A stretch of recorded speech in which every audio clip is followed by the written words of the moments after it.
నెల్లూరు రామ్జీనగర్ ఆఫీసులో YSRCP Nellore city incharge MLC Parvathireddy Chandrasekhar Reddy పాత్రికేయ సమావేశంలో మాట్లాడుతూ 100 కోట్ల రూపాయలతో జఫర్ సాహెబ్ కెనాల్కు వైఎస్ఆర్సీపీ ప్రభుత్వంలో రివెట్మెంట్ పనులు ప్రారంభమయ్యాయి. 4 మండలాలు నెల్లూరు రూరల్, ఇందుకూరు, పెటాట్, టీపీ, గూడూరు, ముత్తుకూరు మండలాల రైతులకు పారుదల హక్కు ఉంది అని అన్నారు. Road revetment, beautification pending works ఉన్నాయి. ప్రాజెక్టులో భాగంగా రోడ్డుకు ఉత్తరం వైపు డ్రైనేజీ వాటర్ కోసం సైడ్ కాలువ నిర్మాణం జరగాలి. ఇలా ఇంకా కొన్ని పెండింగ్ వర్క్స్ ఉన్నాయి. వాటి గురించి కొంచెం కూడా ఈ ప్రభుత్వం కానీ, నారాయణ కానీ పట్టించుకోవడం లేదు అని అన్నారు. చూస్తా ఉన్నాను, చాలా సమస్యలు వస్తూ ఉన్నా కూడా చాలా ఓపికగానే ఉన్నాను. ఎందుకంటే రాజకీయాల్లోకి వచ్చిన తర్వాత ఓపిక, ఓర్పు అన్నది అవసరం. చాలా పొరపాట్లు, చాలామంది ప్రజలు ఇబ్బంది పడుతూ ఉన్నారు, సామాన్య ప్రజలు ఇబ్బంది పడుతూ ఉన్నారు. వాటన్నిటిని నా దృష్టికి తీసుకొచ్చినప్పుడు కూడా నేను ఒకటే చెప్తా ఉండేవాడిని, కొంచెం రోజులు అవకాశం ఇద్దాం, సమయం ఇద్దాం, అంత మంచి జరుగుతుంది అని నేను అందరికీ కూడా చెప్తాను. ఈరోజు దాకా ఏ ఒక్కరిని కూడా రెచ్చగొట్టడం కానీ, ఏ ఒక్కరిని కూడా పేరు పెట్టి విమర్శించడం కూడా నేను ఎప్పుడు చేయలేదు, భవిష్యత్తులో కూడా అలా చేయను. అయితే ఒకటి గుర్తుపెట్టుకోవాలి, ఎప్పుడు కూడా అధికారంలో ఉండేవాళ్ళు బాధ్యతగా తీసుకోవాలా, జవాబుదారీతనం ఉండాలి. అధికారంలో ఉండే వాళ్ళకి మాకు అధికారం వచ్చింది, మేము ఏమైనా చేయగలం, మేము చేసిందే రైట్ అనే పద్ధతిలో కనుక వాళ్ళు వెళ్తే ఆ ప్రజాస్వామ్యం ఎంత ఇబ్బంది పడుతుందో, సామాన్యులు ఎంత ఇబ్బంది పడతారో ఈరోజు మనం కళ్ళ ముందు చూస్తూ ఉన్నాం. అలానే ఒక నాయకుడు అనే వాళ్ళు ఎప్పుడు కూడా ఎలా ఉండాలా అంటే ప్రజల శ్రేయస్సును కోరుకునే వాళ్ళలాగా ఉండాలి. నేను చెప్పిందే వేదం, నేను చెప్పేదే న్యాయం అనే పద్ధతిలో కనుక నాయకుడు వెళ్తే అది రాచరికం అనిపిస్తుందే కానీ ప్రజాస్వామ్యం అనిపించదు. ప్రస్తుతం మన రాష్ట్రంలో కానీ అలానే మన నెల్లూరులో కానీ జరుగుతున్నటువంటి కొన్ని పరిణామాలను నేను మీ దృష్టికి తీసుకొని వస్తాను. ప్రధానంగా మన నెల్లూరు నగరంలో ఒక 5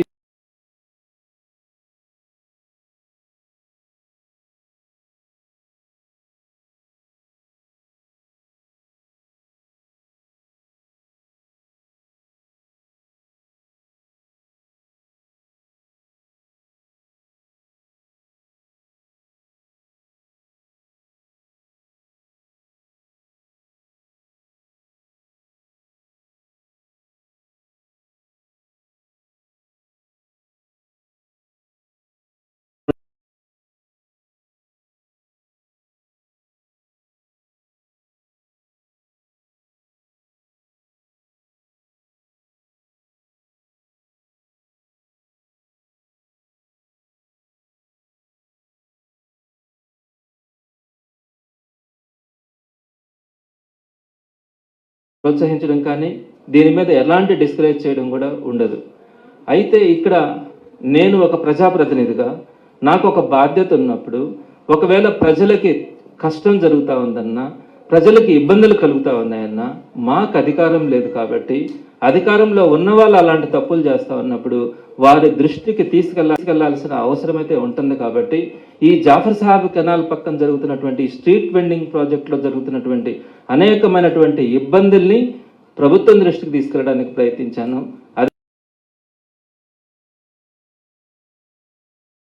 అదేవిధంగా హైకోర్టుకు తీసుకెళ్ళడానికి, అదేవిధంగా నేషనల్ గ్రీన్ ట్యూబ్, కానీ ఇక్కడ జరుగుతున్నటువంటి ప్రాబ్లమ్స్ నేను ఏ విధంగా తీసుకెళ్ళాననే విషయాన్ని మీ దృష్టికి తీసుకొని వస్తాను.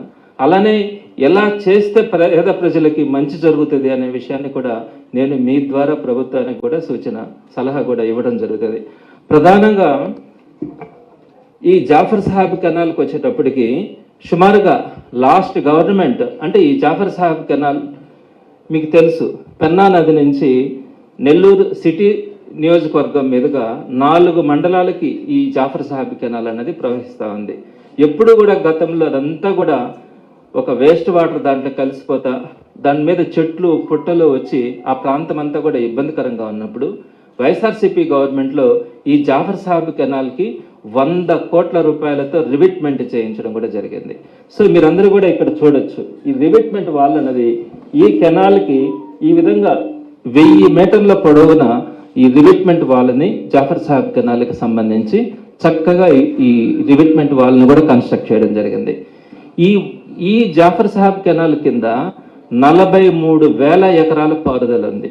ఈ కాలువ కింద 4 మండలాలలో నెల్లూరు రూరల్ కానీ, టీపీ గూడూరు కానీ, ఇందుకూరుపేట కానీ, ముత్తుకూరు కానీ, ఈ 4 మండలాలలో 43,000 ఎకరాలకి ఆ జాఫర్ సాహెబ్ కెనాల్ కింద పారుదల ఉంది.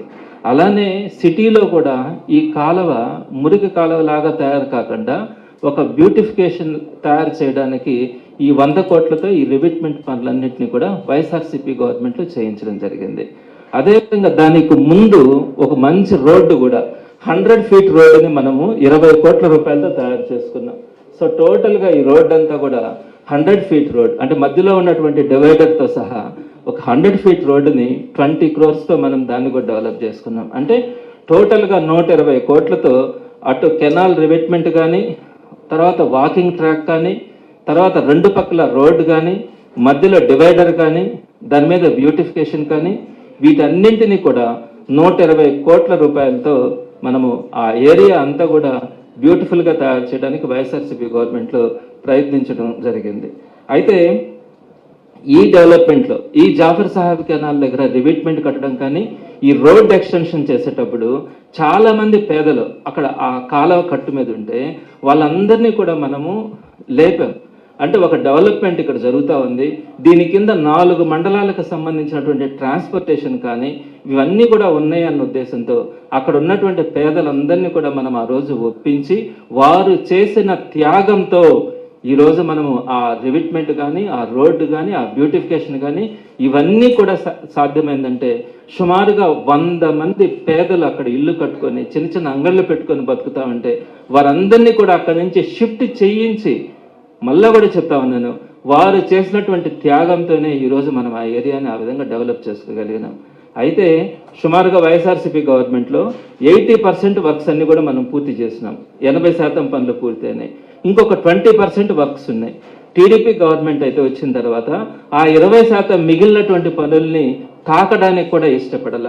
అయితే ఇప్పుడు అక్కడ ఏదైతే షాపులు పెట్టాలనుకుంటున్నారో దానికి సంబంధించినటువంటి అడ్జసెంట్ పనులు చేయడానికి ప్రయత్నిస్తుందే కానీ టోటల్గా రివిట్మెంట్ కానీ ఆ కంప్లీట్ వర్క్ చేయాలన్న ఆలోచనతో ఈ 1 yearలో కూడా ఎలాంటి పనులు కూడా దాని గురించి ఆలోచించలే. ఆ తర్వాత వీళ్ళు ఏం చేస్తారంటే జీవో నెంబర్ 1005 అనేది ఒక జీవోని తీసుకొని వచ్చినారు. ఆ జీవో వల్ల ఈ ఈ ఈ కెనాల్ బండ్ మీద ఏదైతే ఈ కెనాల్ ఉందో ఈ కెనాల్ రివిట్మెంట్ పక్కన 200 షాపులు రోడ్డు పక్కన పెట్టడానికి ఈ గవర్నమెంట్ ఒక జీవోని తీసుకొని వచ్చింది. జీవో నెంబర్ 1005 తీసుకొని వచ్చింది. దీనికి సంబంధించి ఉన్నటువంటి సమస్యల్ని ఏ విధంగా దాని గురించి ముందుకెళ్ళినామనే విషయాన్ని నేను మీ దృష్టికి క్లుప్తంగా తీసుకొని వస్తాను. ప్రధానంగా మీరు ఒక విషయాన్ని చూడాలా, ఈ 200 షాపులు కనుక అక్కడ పెడితే ట్రాఫిక్ సమస్య విపరీతంగా పెరిగేదానికి అవకాశం ఉంటుంది. ఎందుకంటే టోటల్గా షాప్ ఉంది, ఆ షాపుకు ముందు మళ్ళీ కొంత ప్లేస్ని పెట్టినారు. ఆ ప్లేస్ అంతా కూడా కూర్చోవడానికంట. ఆ తర్వాత 18 అడుగులు రోడ్డు పెట్టారు. ఆ తర్వాత మళ్ళీ డివైడర్, ఆ తర్వాత మళ్ళీ 18 అడుగులు రోడ్డు కేటాయించారు. సో టోటల్గా ఇక్కడికి వచ్చిన వాళ్ళందరూ కూడా రోడ్డు మీదనే మనం పెట్టుకోవాలి. ఈ షాపులకు కనుక ఇక్కడ ఈ షాపులకు కనుక వస్తే ఇది కూర్చోవడానికి ఈ ప్లేస్ అంతా వదిలేరు. ఇది రోడ్డు 18 అడుగులు ఉంది. ఇంకా ఇక్కడికి వచ్చిన వాళ్ళు ఇక్కడ కూర్చుంటే ఈ షాప్కి వచ్చిన వాళ్ళందరూ కూడా బండ్లన్నీ ఇక్కడే పెట్టాల్సి వస్తుంది. ఇక్కడ పెట్టినప్పుడు ఈ రోడ్ అంతా కూడా బ్లాక్ అయిపోతుంది. సో టోటల్గా 200 షాపులు అక్కడ పెడితే ఒక్కొక్క షాపుకి సగటున ఒక రోజుకు ఒక 100 బండ్లైనా వస్తాయి. అన్ని రాకపోతే ఆ వ్యాపారం కూడా జరగదు. అంటే సుమారుగా రోజుకి ఒక 20,000 పార్కింగ్, అంటే 2 వీలర్స్ కానీ 4 వీలర్స్ కానీ వీటన్నింటినీ కూడా రోడ్డు మీద పెట్టాల్సిన పరిస్థితి అయితే ఉంటుంది. ఆ విధంగా ఆ రోడ్డు మీద మొత్తం పార్కింగ్కి ఉన్నటువంటి 18 అడుగుల రోడ్డు, ఈ 18 అడుగుల రోడ్డు టోటల్గా కనుక ఇక్కడ కనుక పెట్టేస్తే ట్రాఫిక్ మొత్తం బ్లాక్ అయిపోయి దాని కింద సుమారుగా 4 మండలాలకి రోజుకి 15,000 బస్సులు కానీ లారీలు కానీ ఆ రోడ్డు మీద పోతూ ఉంటాయి అన్నది ఒక అంచనా. అవన్నీ కూడా ఇబ్బంది పడే పరిస్థితి ఉంటుంది. ఏ ఉద్దేశంతో అయితే, ఎంతమంది త్యాగంతో అయితే మనకు అదంతా ఏర్పడిందో, ఇన్ని కోట్ల రూపాయలు పెట్టి ఏదైతే అక్కడ డెవలప్ చేసినామో ఆ ట్రాఫిక్ సమస్య విపరీతంగా అక్కడ పెరిగి అక్కడ చూస్తే సర్వీస్ రోడ్డు లేదు, పార్కింగ్ సపరేట్ ప్లేస్ ఏమీ ఏర్పాటు చేయాల. సో ఈ కారణాల వల్ల మొత్తం ట్రాఫిక్కి ఇబ్బంది కలిగే పరిస్థితి ఉంటుంది. అదేవిధంగా కాలువలో అంటే టోటల్గా ఇక్కడ చూడండి, ఇక్కడ షాప్స్ పెట్టిన తర్వాత ఆ పైనంతా కూడా కూర్చొని తినడానికి పెట్టారు. వచ్చి దీంట్లో ఈ కాలువలో అంతా కూడా డస్ట్ వేస్తారు. అక్కడ తిన్నాటివి తాగినాటివి అన్నీ కూడా ఇక దీంట్లోకి అక్కడి నుంచి ఇసిరేసి దీంట్లో ఈ కాలువలో వేస్తారు. ఈ కాలువలో వేసినప్పుడు ఈ కాలువ ఖచ్చితంగా బ్లాక్ అవుతుంది. ఆ విధంగా బ్లాక్ అయినప్పుడు తప్పకుండా కూడా అక్కడ దోమలు కానీ ఇవన్నీ రావడం కానీ పారిశుద్ధ్య సమస్య ఏర్పడి ఆ చుట్టుపక్కల ఉన్న ప్రాంతాల్లో వాళ్ళకి అంటువ్యాధులు విపరీతంగా వచ్చేదానికి అవకాశం ఉంది. అదేవిధంగా ఈ కాలువ కనుక బ్లాక్ అయితే సుమారుగా 4 మండలాలకు సంబంధించి 43,000 ఎకరాలకు సంబంధించినటువంటి పారుదల కాలువ కాబట్టి అక్కడ ఉన్నటువంటి వ్యవసాయదారులందరికీ కూడా ఈ కాలువ కనుక బ్లాక్ అయితే ఇబ్బంది పడే పరిస్థితి ఏర్పడుతూ ఉంది. అలానే ఇంకొక విషయం కూడా, ఈ ఎప్పుడు కూడా కాలువలు అయిన తర్వాత కాలువల పక్కన 20-30 అడుగులు పోరంబోక ల్యాండ్స్ ఉంచుతారు. ఎందుకంటే అక్కడ ఉన్నటువంటి పూడికలు తీసుకోవాలంటే ఒక జేసీబీ కానీ ఒక ట్రాక్టర్ కానీ అక్కడ తిరిగి ఆ బండ మీద ఆ కట్ట మీద తిరిగి ఆ కాలువని క్లియర్ చేసుకోవడానికి 20-30 అడుగులు పోరంబోక ల్యాండ్ అని చెప్పి ఉంచుతారు. ఆ పోరంబోక ల్యాండ్ను ఆక్రమించుకోవడం కూడా నేరం. మరి ఇట్లాంటి పరిస్థితుల్లో ఈ పోరంబోక ల్యాండ్ మీద ఈ కాలువ కట్టు మీద ఈ షాపులు పెట్టిన తర్వాత ఇంకా దాంట్లో ఏ విధమైనటువంటి జేసీబీ దిగడానికి కానీ దాన్ని క్లియర్ చేయడానికి కూడా సాధ్యం కాదు. అంటే ఆ కాలువ పూడిపోతే మరామతులు చేయడానికి కూడా ఈ మొత్తం కంప్లీట్గా షాపులు పెట్టిన దానివల్ల దాని పరిస్థితి కూడా అగమ్యగోచరం అయిపోతుంది. పూడిక తీయడం కూడా ఇంకా సాధ్యమయ్యే పరిస్థితి లేదు. ఇకపోతే రెండో విషయంకి వచ్చేటప్పటికి ఎప్పుడైతే కాలువ పూడిపోతుందో మీరు 2016 సంవత్సరంలో చూసుంటారు నెల్లూరులో ఏ విధంగా అయితే ఫ్లడ్స్ వచ్చినాయో పారుదల కాలువలన్నీ కూడా ఎక్కడొక్కడ ఆగిపోవడం వల్ల నీళ్లు టోటల్గా టౌన్ అంతా కూడా 10 అడుగులు 8 అడుగుల దాకా నీళ్లు వచ్చేసినాయి. పేదల ఇల్లు అయితే మునిగిపోయినాయి, బురద అయిపోయింది. సో ఇప్పుడు ఎప్పుడైతే ఈ కాలువ పూడిపోతుందో టోటల్గా పెన్నాలో నుంచి వచ్చేటువంటి ఫ్లడ్ అంతా కూడా ఓవర్ఫ్లో అయ్యి ఆ చుట్టుపక్కల ఉన్న ప్రాంతాలన్నీ కూడా ముప్పు ఏర్పడేదానికి అవకాశం ఉంటుంది. మీరు ఒకసారి చూడండి, ఖచ్చితంగా ఇక్కడ కూర్చున్నటువంటి వాళ్ళు తినిందంతా కూడా ఇక్కడ వేసేయాలి. సో ఇక్కడ ఉన్నటువంటి వేస్టేజ్ని కూడా ఇక్కడ పెట్టాలి. సో ఇలాంటి పరిస్థితిలో ఇది కనుక పూడిపోతే సో టోటల్గా ఫ్లడ్ ఎఫెక్టెడ్ ఏరియా కూడా ఏర్పడుతుంది. అదేవిధంగా ఎప్పుడు కూడా ఈ రోడ్ ఏర్పడిన తర్వాత వయసులో పెద్దవాళ్ళు కానీ ఏదైనా చిన్నపిల్లకాయలు కానీ పక్కన వెళ్ళడానికి ఒక వాకింగ్ ట్రాక్ని ఏర్పాటు చేస్తాం. ఆ వాకింగ్ ట్రాక్లో ఈ రోడ్లో ఎక్కువ బస్సులు లారీలు వెళ్తుంటాయి కాబట్టి వృద్ధులు పిల్లలు ఆ వాకింగ్ ట్రాక్ మీద వెళ్ళడానికి దాన్ని ఏర్పాటు చేస్తాం. ఈ వాకింగ్ ట్రాక్ మీద 200 షాపులు ఏర్పాటు చేస్తే ఖచ్చితంగా ఇంకా దాని మీద నడవడానికి కానీ కూడా అవకాశం ఉండదు. ఒక వాకింగ్ ట్రాక్ కోసం దాన్ని ఏర్పాటు చేస్తే 200 షాపులు దాని మీద తీసుకొని వస్తే 200 టన్నుల బరువు పెడితే కూడా అది కూడా సేఫ్టీ పరంగా కూడా అంత కరెక్ట్ కాదు. సో ఇట్లా ఆ రోడ్డు కూడా బ్లాక్ చేసే అవకాశం ఉంది. నేను ఇంకొక పాయింట్ కూడా ఇక్కడ చెప్తా ఉన్నాను. ఈ ఏదైతే వాళ్ళు జియో తీసుకొచ్చినారో 1005 జియో తీసుకొని వచ్చి 200 మందికి ఇవ్వాలనుకుంటున్నారో దానికి నేను వ్యతిరేకం కాదు. కాకపోతే ఈ ప్లేస్లో పెట్టడం కరెక్ట్ కాదు.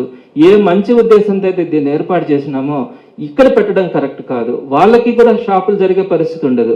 ఎందుకు జరగదో కూడా నేను మీకు కొంచెం వివరిస్తాను. ఈ జీవో ద్వారా ఏం చెప్పినారు వాళ్ళు, 8 కోట్ల రూపాయలు గవర్నమెంట్ డబ్బుల్ని ఖర్చు పెట్టి ఈ 200 షాపుల్ని ఏర్పాటు చేస్తా ఉన్నారు. సో ఇక్కడ నేనేం చెప్తానంటే సుమారుగా ఈ స్ట్రీట్ వెండింగ్ ప్రాజెక్ట్ అని దీనికి పేరు పెట్టినారు. ఎప్పుడు కూడా ఈ స్ట్రీట్ వెండింగ్ ప్రాజెక్ట్స్ ఎక్కడ పెడతారంటే 2 రకాల ట్రాఫిక్స్ ఉంటాయండి. జనరల్గా ఎప్పుడు కూడా ట్రాఫిక్ అంటే ఫుట్ ట్రాఫిక్ అంటే పాదాచారులు ఎక్కువగా తిరిగేటువంటి ప్రాంతాన్ని ఫుట్ ట్రాఫిక్ ఏరియా అంటాం. అలా కాకుండా మామూలు ట్రాఫిక్ అంటే బస్సులు కానీ లారీలు కానీ అదేవిధంగా 2 వీలర్స్ కానీ ఎక్కువగా తిరిగే వాటిల్ని అది మామూలు ట్రాఫిక్ ఏరియా అంటాం. సో ఎప్పుడు కూడా ఇలాంటి స్ట్రీట్ వెండింగ్ ప్రాజెక్ట్స్ అన్నీ కూడా ఎక్కడ పెట్టాలా అంటే ఫుట్ ట్రాఫిక్ ఎక్కువగా ఉండే ఏరియాస్లో పెట్టుకుంటారు. ఫుట్ ట్రాఫిక్ ఏరియాలు అంటే ఆర్టీసీ బస్ స్టాండ్కి సమీపంలో కానీ రైల్వే స్టేషన్ సమీపంలో కానీ పార్కుల సమీపంలో మనకు చాలా పార్కులు డెవలప్ అవుతున్నాయి. పార్కులు కానీ సినిమా థియేటర్ల దగ్గరగా ఉండే దగ్గరలో కానీ మాల్స్కి దగ్గరలో కానీ ఇలాంటి వాటిల్ని ఎక్కువ ఫుట్ ట్రాఫిక్ ఉంటుంది అని అంటాం. ఫుట్ ట్రాఫిక్ ఎక్కువగా ఉండే దగ్గరలో కనుక ఇలాంటి ప్రాజెక్ట్స్ కనుక పెట్టగలిగితే ఆ పెట్టుకున్నటువంటి షాప్స్కి కూడా బిజినెస్ జరిగేదానికి అవకాశం ఉంటుంది.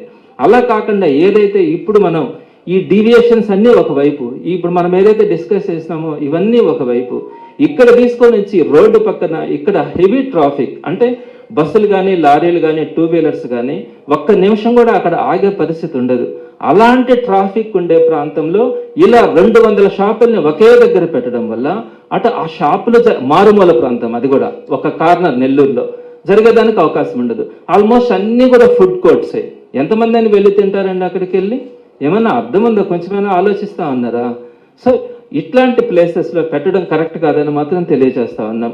అదేవిధంగా మీకు నిజంగా చిత్తశుద్ధి ఉండి పేదలకు ఇవ్వాలా అనుకుంటే నగరం మొత్తం తీసుకోండి, ఒక 8 భాగాలలో ఒక్కొక్క దగ్గర 50 షాపులు పెట్టండి. ఆ 50 షాపులకు సంబంధించి మీరు ప్రొవిజన్స్ అన్ని వాళ్ళకి కావాల్సినటువంటి ప్రతిదీ ఇవ్వండి. అలానే అక్కడ కూడా ఒక 50 షాపులు కావాలనుకున్నా కూడా పెట్టండి. అక్కడక్కడ ఆ 50 షాపుల్లో కూడా ఎవరికి ప్రయారిటీ ఇవ్వాలంటే మీరు ఒకసారి ఆలోచించండి. అక్కడ ఎవరైతే నిర్వాసితులు ఉన్నారో వాళ్ళని అక్కడి నుంచి మనం లిఫ్ట్ చేసినాం, వాళ్ళకి ఈ రోజు దాకా కూడా ఏ విధమైనటువంటి కాంపెన్సేషన్ ఇవ్వాల. పాపం వాళ్ళు రోడ్డు మీద ఉన్నారు. ఆ 50 మందికి అక్కడ కనుక వాళ్ళకి ఇచ్చి ఇంకొక 50 మందిని చొప్పున నెల్లూరు కార్పొరేషన్ మొత్తం మీద అక్కడక్కడ కూడా ఇట్లాంటివి కనుక డెవలప్ చేస్తే వ్యాపారాలు జరుగుతాయి, చూడడానికి కూడా అందంగా ఉంటుంది, అవసరానికి కూడా ఎవరికైనా ఏదైనా కావాలనుకున్నా కూడా అది బాగుండే అవకాశం ఉంటుంది. అంతేగాని తీసుకొచ్చి మొత్తం మీద ఆ ఏరియానంతా కరప్ట్ చేయడం కానీ, పెట్టుకున్న వాళ్ళకి ఎట్లాంటి బిజినెస్ జరగకుండా చేయడం అంటే, ఇది ఆలోచించకుండా మీకు అధికారం ఉందని, మీ చేతిలో అధికారం ఉందని, మేము ఏం చెప్తే అది జరుగుతుందని మీరు తీసుకుంటున్నటువంటి నిర్ణయాల వల్ల, ఇలాంటి అనేక నిర్ణయాల వల్ల ఈరోజు నెల్లూరు ఇబ్బంది పడతా ఉందన్నది వాస్తవం. నేను ఆ ఇబ్బందులను కూడా నేను మీ దృష్టికి తీసుకొని వస్తాను. అదేవిధంగా నేను ఇంకొక పాయింట్ కూడా చెప్తా ఉన్నాను. మీకు ఒకవేళ ఇది కరెక్ట్ అని అనిపిస్తుంది, ఇది ఈ విధంగా చేయడం కూడా మీకు కరెక్ట్ అని అనిపిస్తే ఒక శాంపుల్ తీసుకోండి. మీకు చాలా మంది స్టాటిస్టిక్స్ కదా, మీరు ఆ సార్ కూడా నారాయణ గారు కూడా ఒక స్టాటిస్టిక్స్ లెక్చరర్. ఒక శాంపుల్ తీసుకోండి, కొంతమందిని అక్కడ సెలెక్ట్ చేసి ఇది కరెక్టా, మనం చేస్తున్నటువంటిది ఈ విధంగా కరెక్టా అని అడగండి. ఆ ప్రాంతమే కాదు, దానికి కింద 4 మండలాలలో కూడా ఉన్నారు, అక్కడ కూడా మీరు శాంపిల్స్ తీసుకునే పని తీసుకోండి. ప్రతి ఒక్కరు కూడా ఈరోజు బాధపడుతూ ఉన్నారు. ఏంటండి, రోడ్డు డెవలప్ అయితే ఆ రోడ్డు మీద తీసుకొని వచ్చి ఈ విధంగా షాపులు పెట్టేస్తే ఎట్లా జరుగుతాయి? టోటల్గా షాపుకి 18 అడుగులు కేటాయించారు. ఆ 18 అడుగుల నుంచి ఇంకొక 18 అడుగులు వాళ్ళు కూర్చోవడానికి, వాళ్ళకి సంబంధించిన వస్తువులు పెట్టుకోవడానికి పెట్టారు. దాని తర్వాత 18 అడుగులు మాత్రమే రోడ్డు ఉంది, మళ్ళీ డివైడరు, మళ్ళీ అటుపక్క ఒక 20 అడుగులు రోడ్డు పెట్టారు. సో టోటల్గా ఈ వచ్చిన వాళ్ళంతా కూడా రోడ్డు మీద పెట్టి రావాలి. దేనికి పనికొస్తుంది ఆ రోడ్డు? ఏ విధంగా కింద ఉన్నటువంటి 4 మండలాలకు కానీ ఆ ప్రాంతంలో ఉండాలి కానీ ఏ విధంగా సౌకర్యంగా ఉంటుంది? మనుషులైనా తిరగలరా ఆ ప్రాంతంలో? ఆ చుట్టుపక్కల ఉండే వాళ్ళంతా కూడా ఆ విధంగా షాపులు పెట్టి పైన బార్ కౌంటర్స్ లాగా పైన అన్ని పెట్టేస్తే ఏ విధంగా ఆ ఏరియా డెవలప్ అవుతుంది, ఏ విధంగా ఆ ఏరియా బాగుపడుతుంది అన్నది మీరు ఒక్కసారి ఆలోచించుకోవాలా. మీకు ఎవరిచ్చినారండి అధికారం? ఈ విధంగా కనీసం ప్రజల అభిప్రాయాలు కానీ ప్రజల మనోగతాలు కానీ తెలుసుకోకుండా ఇష్ట రాజ్యంగా చేయడానికి మీకు ఎవరిచ్చినారు ఈ అవకాశం? ఇంకొక విషయం కూడా నేను తెలియచేస్తా ఉన్నాను, దీని వెనుక ఒక మంచి ఉద్దేశం లేదు, పేద ప్రజలకు ఇవ్వాలా అన్నది కాదు. నేను ఈరోజు మాట్లాడుతున్నది వాస్తవం మాట్లాడుతూ ఉన్నాను. ఎందుకంటున్నానంటే ఆ 200 షాపులు కూడా ఎవరైతే టీడీపీ ప్రభుత్వంలో నెల్లూరు నగర నియోజకవర్గంలో మహిళా శక్తి అని పనిచేసినారో వాళ్ళందరి కోసం ఆ 200 మందికి అక్కడ ఎంప్లాయ్మెంట్ అంగళ్ళు ఇవ్వాలన్న ఉద్దేశంతో వాళ్ళ దగ్గర ఉన్నటువంటి ఎంప్లాయీస్ 200 మందికి ఎంప్లాయ్మెంట్ కల్పించడానికి ఇచ్చినారే కానీ ఎక్కడా కూడా దీంట్లో పారదర్శకంగా నేను అప్లై చేయించినానండి. చూద్దాం అసలు వీళ్ళ ఆలోచన ఏంటో చూద్దామని చెప్పి నేను ఒక 300 మందికి అప్లై చేయించినాను. అప్లై చేసేటప్పుడు అధికారులు ఇచ్చినటువంటి రికార్డు కూడా నా దగ్గర ఉంది. వాళ్ళు మాట్లాడింది ఏంటంటే ఇవన్నీ మీకు ఎవరికి రావు, ఆల్రెడీ నారాయణ సార్ అందరికి ఫిక్స్ చేసేస్తున్నారు, వాళ్ళకే వస్తాయని చెప్పినారు. ఎవరు ఏంటిది? మీరు కావాలంటే మీకు ఉన్నాయి కదా సంస్థలు ఉన్నాయి, వ్యవస్థలు ఉన్నాయి, వాటిల్లో ఇచ్చుకోండి ఉద్యోగాలు. పబ్లిక్కి సంబంధించినటువంటి ప్రాపర్టీస్, పబ్లిక్కి ఉపయోగపడాల్సినటువంటి ప్రాపర్టీస్ని ఎవరు మనకు అధికారం ఇచ్చినారు? ఏ విధంగా దాన్ని మనం దుర్వినియోగం చేస్తా ఉన్నాం? మన వాళ్ళ కోసం, నా దగ్గర ఉండే వాళ్ళ కోసం, నేను ప్రజాస్వామ్యంలో నాకు ఒక అవకాశం ఇచ్చినారని చెప్పి ఈరోజు నేను దాన్ని దుర్వినియోగం చేస్తే ఇది మంచి పద్ధతి అని అడుగుతా ఉన్నాను.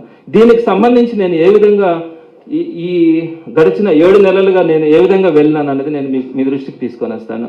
మొట్టమొదటిగా డిసెంబర్ 11వ తారీఖున ఒక పత్రికా ప్రకటన ఇచ్చినారు, చిన్నది, ఎక్కడ కూడా కనపడకుండా. వారం రోజుల లోపల అప్లై చేసుకోండి, మేము 200 షాపులు ఇస్తామని చెప్పినారు. అయినా కూడా నేను ఆ రోజు దీనికి సంబంధించి పంపించినాను. వాళ్ళు చెప్పినటువంటి మాటలు కూడా నా దగ్గర ఉన్నాయి. దీనికి సంబంధించి నేను వెంటనే వాళ్ళు 20/12/2024న జీవో ఇచ్చినారు. అంటే జీవో తీసుకొని వచ్చి ఎవరు అడ్డం రాకుండా దాని మీద పెట్టాలని చెప్పి అనుకున్నారు. ఈ పద్ధతి బాగలేదని వెంటనే అక్కడ కొన్ని షాప్స్ పెడితే నేను వాటిని చూడడం కానీ అక్కడ పరిస్థితిని అంతా చూసిన తర్వాత ఇది సరైనటువంటి పద్ధతి కాదని చెప్పి డిసెంబర్ 26వ తారీఖున నేను హైకోర్టుకి వెళ్ళాను. ఇది కరెక్ట్ కాదు. అన్ని రకాలైనటువంటి ట్రాఫిక్ సమస్యలతో పాటు పొల్యూషన్ సమస్యలతో పాటు నేషనల్ గ్రీన్ ట్రిబ్యునల్కి సంబంధించినటువంటి దీనికి కానీ మొత్తం అన్ని రకాలైనటువంటి సమస్యలు దీని మీద ఉన్నాయని చెప్పి నేను హైకోర్టుకి వెళ్ళాను.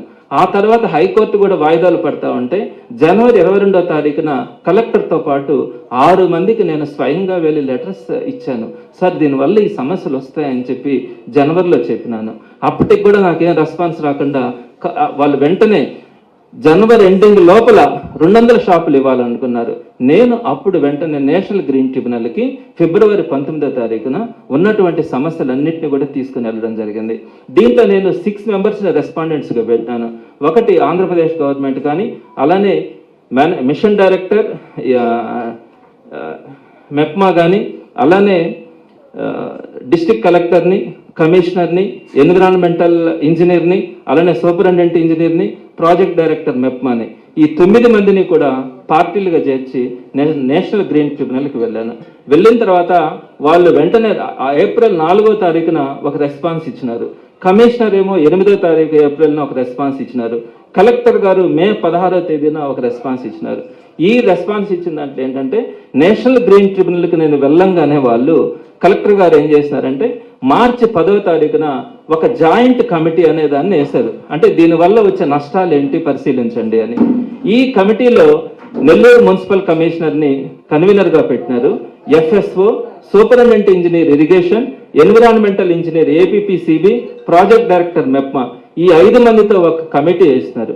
ఈ కమిటీ వాళ్ళకి 25/3/2025న ఒక రిపోర్ట్ ఇచ్చింది. ఈ రిపోర్ట్లో వాళ్ళు ఏం చెప్పినారంటే దీంట్లో సమస్యలు ఉన్నాయని వాళ్ళు గుర్తించడం కూడా జరిగింది.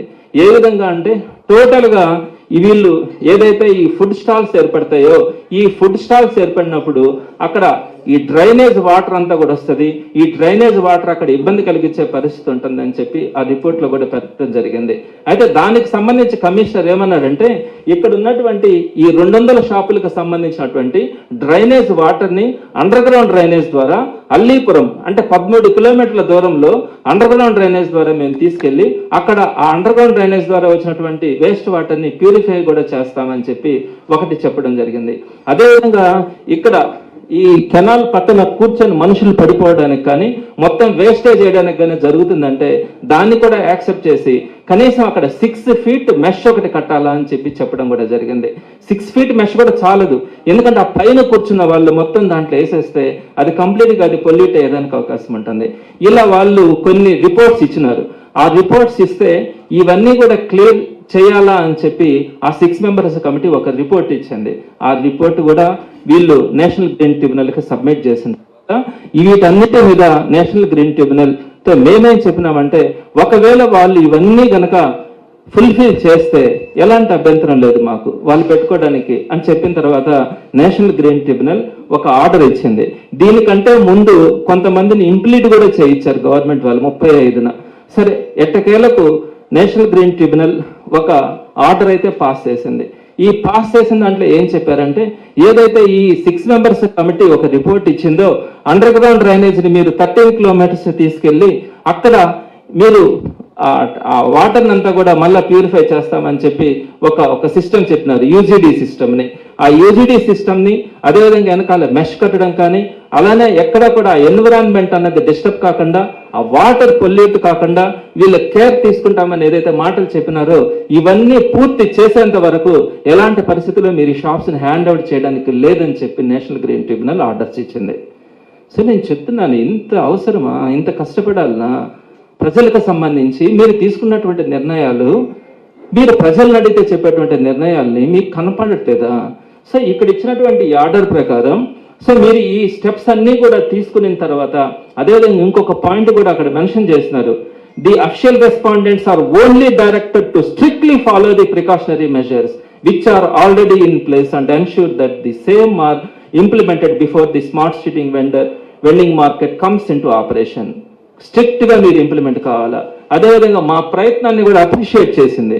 మీరు ఒక మంచి ప్రయత్నం చేస్తున్నారని చెప్పి while the apprehensions raised by the applicant are duly appreciated, ఇవన్నీ కూడా మీరు ఒక మంచి పని కోసం చేస్తున్నారని అప్రిషియేట్ కూడా చేయడం జరిగింది. సో ఇంత రిస్క్ పడి ఈ జడ్జిమెంట్ని తీసుకురావడం కూడా జరిగింది. అయితే ఇప్పుడు నేను కూడా ఒకటే చెప్తా ఉన్నాను, నేను నారాయణ గారిని గౌరవిస్తాను, నాకంటే వయసులో చాలా పెద్ద ఆయన, గురువుతో సమానం. నేను విమర్శించాలా అన్నది నా ఉద్దేశం కాదు. నెల్లూరు నగర ప్రజలకు కానీ ఎక్కడైనా ఇబ్బంది అవుతుందంటే మాట్లాడాల్సినటువంటి బాధ్యత మా మీద ఉంటుంది. ఆ ఉద్దేశంతోనే ఈ పాయింట్స్ అన్నిటి కూడా మీ దృష్టికి తీసుకురావడమే. కానీ మీరు దీన్ని ఏదో మేము రాజకీయంగా వాడుకోవాలని నేను ఏ రోజైనా మాట్లాడానా? ఇంత ఎఫర్ట్స్లో నేను ఏ రోజైనా కూడా కనీసం ప్రెస్కైనా లీక్ చేసినానా? నేను మాట్లాడదలుచుకోలేదు. ఎందుకు వాళ్ళతో ఇబ్బంది పడడం? కోర్టు కనుక నాకు వ్యతిరేకంగా కనుక చెప్పుంటే నేను మాట్లాడను, ఈ రోజులు కూడా కామ్గా ఉంటాను. ఎఫర్ట్స్ అన్ని పెట్టినా నేనేం మాట్లాడను. సో కోర్టు కూడా ఈ విధంగా చెప్పింది కాబట్టి నేను మీ దృష్టికి కూడా తీసుకొని వస్తా ఉన్నాను. రేపటి రోజు నేను కలెక్టర్ గారి దగ్గరికి వెళ్తాను, ఈ జడ్జిమెంట్ ఈ విధంగా ఉంది, దీన్ని ఇంప్లిమెంట్ చేయండి అని నేను కలెక్టర్ గారిని కూడా రేపు కలవబోతా ఉన్నాను. మీరు ఆలోచించండి ఒక్కసారి, అక్కడ 200 షాపులు పెడితే ఆ షాపులకి ఏమన్నా జరుగుతాయా? ఆ ప్లేస్ పరిస్థితి ఏంటి? ఆ కాలువ పరిస్థితి ఏంటి? అవి ఏమీ చేయకుండా మీకు దీన్ని ఇచ్చే అధికారం ఎవరిచ్చినారు? అదేవిధంగా మన ఇన్స్టిట్యూషన్స్ ముందుగా ఆ విధంగా షాపులు పెడితే మనం గమనుంటామా? సో ఇది మంచి పద్ధతి కాదు అని తెలియజేస్తా ఉన్నాను. అదేవిధంగా ఇంకొక 2 ఇష్యూస్ కూడా ఉన్నాయి. వాటి గురించి కూడా నేను రేపెల్లుండిలో మీ దృష్టికి తీసుకురావడం కూడా జరుగుతుంది. నారాయణ గారిని కూడా నేను ఒకటే రిక్వెస్ట్ చేస్తా ఉన్నాను, మీరు ఆలోచించండి, పేద ప్రజలకు మంచి చేయండి, డెవలప్మెంట్ గురించి ఆలోచించండి, అందరికీ ఉపయోగపడేలాగా మంచి నిర్ణయాలు తీసుకుంటే వైఎస్ఆర్సీపీ మీకు అండగా ఉంటుందని కూడా నేను తెలియజేస్తా ఉన్నాను. అంతేగాని ఇలా ప్రజలకు ఇబ్బంది కలిగే పరిస్థితులు, మీ కార్యకర్తలు మీ నాయకుల కోసం నెల్లూరు సిటీని తాకట్టు పట్టే పరిస్థితి ఉంటే మాత్రం ఎటువంటి పరిస్థితుల్లో వైఎస్ఆర్సీపీ ఒప్పుకోదని కూడా తెలియజేస్తా ఉన్నాను. సో అదేవిధంగా ఇప్పుడు ఈ రిపోర్ట్స్ అన్నింటినీ కూడా ప్రెస్ గ్రూప్లో పెట్టడం జరుగుతుంది. ఏదైతే కలెక్టర్ గారు ఇచ్చినటువంటిది కానీ, కమిషనర్ ఇచ్చిన రిపోర్ట్స్ కానీ, అదేవిధంగా 6 మెన్ కమిటీ ఇచ్చిన రిపోర్ట్స్ని కానీ, ఫైనల్ జడ్జిమెంట్ని కానీ, వీటన్నింటినీ కూడా ప్రెస్ గ్రూప్లో మీకు ఆ రిపోర్ట్స్ అన్నింటినీ కూడా పెట్టడం జరుగుతుంది.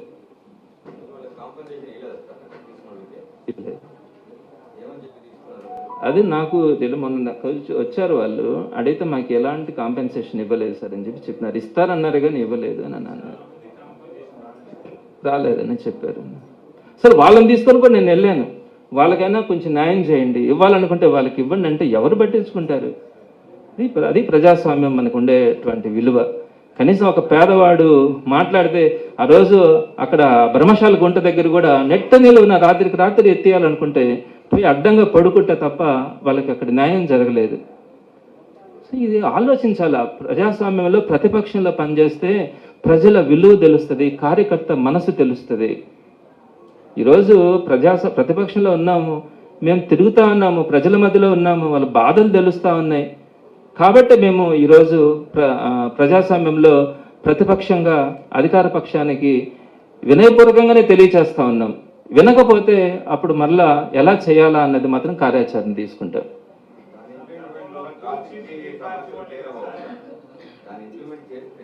అవునన్న, ఇంకా హైకోర్టులో కూడా వేస్తున్నాం దీని గురించి, ఈ ట్రాఫిక్ వాటి గురించి హైకోర్టులో కూడా ఆల్రెడీ ఒకటి వేస్తున్నాను.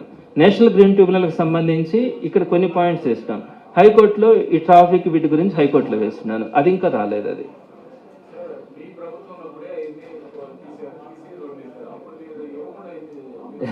అది ఇవ్వకూడదన్న, అది అట్లా అంటే దాన్ని వాకింగ్ ట్రాక్గానే ఉంచుకోవాలి. అది కాంపెన్సేషన్, అదే నాకు అర్థం కాలేదు. అప్పుడు ఇస్తామని చెప్పినారు, మాకు అది ఫుల్ఫిల్ కాలేదని వాళ్ళు అంటున్నారు. సో కాకపోతే కొంచెం కుడరంగానే చేయాలని మన ప్రభుత్వం ఉండింది, వాళ్ళ ప్రభుత్వం. ప్రజలు ఎప్పుడూ కూడా నమ్ముతారు ప్రభుత్వాన్ని. ఒక మిస్ అయిన వాళ్ళకి ఎవరికైనా ఉంటే ఇవ్వగలగాలి. అది కానీ ప్రజల ప్రభుత్వం అంటే అట్లేముండదన్న, చెప్పుంటారు ఇస్తామని అంటారు, కానీ ఎక్కడో అది ఆ ఫైల్ కొంచెం లేట్ అయి ఉంటుంది. లేదు అది అట్లా ఇప్పుడు ఒక మంచి వర్క్ చేస్తా ఉన్నాం, కొంచెం ఇబ్బందులు ఉంటాయి. వాళ్ళందరికీ కూడా ఈ రోజు కాకుండా రేపటికైనా కూడా దాన్ని ఫుల్ఫిల్ చేయాలి. ఆ 1-2 కోసం టోటల్ ప్రాజెక్ట్ ఆపేయలేరు కదనా. సో డెఫినెట్గా వాళ్ళకి మంచి జరగడానికి ఇప్పుడు కూడా ప్రయత్నిద్దామన్న, దాంట్లో ఏం డౌట్ ఏం లేదు. డెఫినెట్గా నేను ఫస్ట్ వెళ్ళింది కమిషనర్ దగ్గరికి కానీ కలెక్టర్ గారికి లెటర్ పెట్టింది, వాళ్ళకి న్యాయం చేయండి అనే చెప్పింది కూడా. వాళ్ళకి ముందు సుమారుగా 100 మంది ఉన్నారు, ఆ 100 మందికి న్యాయం చేయండి అని చెప్పి నేను కలెక్టర్ గారిని కూడా కలిసినాను.